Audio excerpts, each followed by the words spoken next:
کو لگتا ہے کہ پاکستان میں انٹرنیٹ کی سپیڈ سیاست کی وجہ سے سلو ہے؟ بالکل، سیاست میں جو وعدے ہوتے ہیں وہ بھی سلو ہوتے ہیں، اور دیکھیں انٹرنیٹ بھی سلو ہے، اور جو نیٹ پرووائیڈر ہے وہ ہر روز کہتے ہیں مسئلہ جلد سالو ہو جائے گا، اور جو سیاستدان ہیں وہ بھی تو یہی کہتے ہیں مہنگائی کا جن بوتل میں قید ہو گیا ہے۔ نہ نیٹ کا مسئلہ سالو ہوتا ہے اور نہ مہنگائی کا۔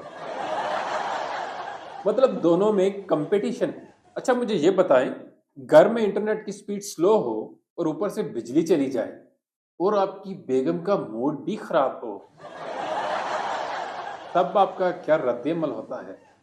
اس وقت صرف اللہ کو یاد کرتا ہوں، کیونکہ اگر بجلی نہ آئی تو بیگم کا موڈ خراب بلکہ خطرناک ہو جاتا ہے،